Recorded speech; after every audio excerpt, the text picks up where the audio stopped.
To show the sick amount of influence that the kleptocratic dictatorship of Saudi Arabia, the royal family, has over this country, it was a big controversy that the First Lady, Michelle Obama, didn't cover her face when she met with the royal family that Obama constantly bows down to.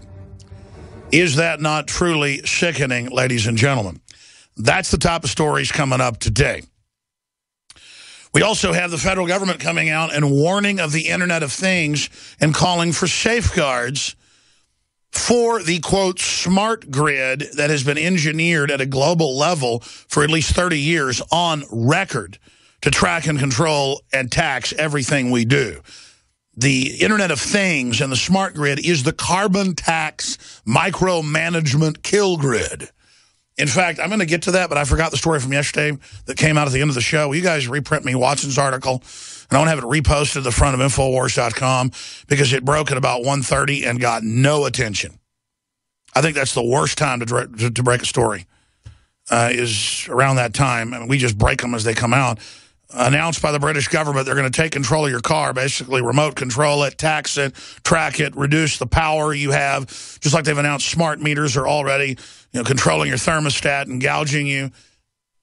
This is all being announced, just like the new smart light bulbs are going to interface with your television and other appliances, and it began 2 weeks ago.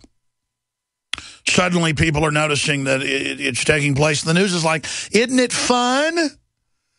And the company's just getting data. Why, the television, the new smart TV, interfaces with your light bulbs and sends info back to the company. I'm going to say that again. The televisions, without asking, is interfacing with the light bulbs. You think all this just happened by accident? That's more ridiculous than the purist evolutionists that believe that cells form by their own. That's like saying a fine wristwatch formed in the middle of the desert with sand blowing together for enough time.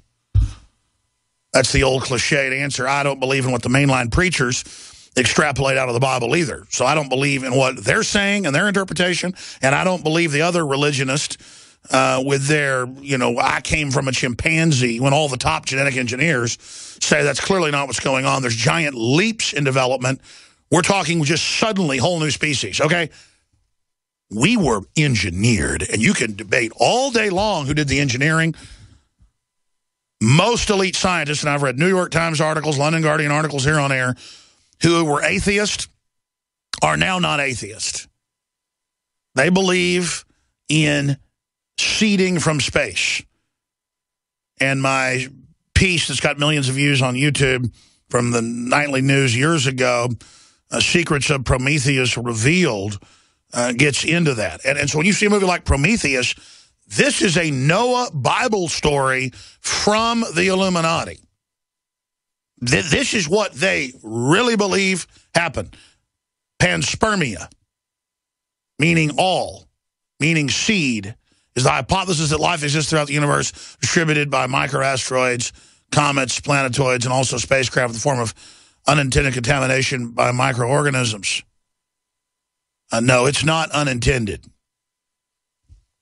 So I'm not going there. I'm a Christian.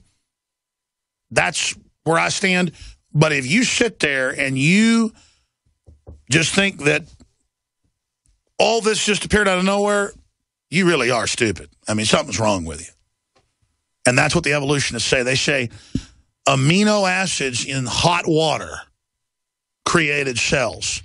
The most primitive cell is thousands of times, conservatively, more complex than a fine Swiss wristwatch.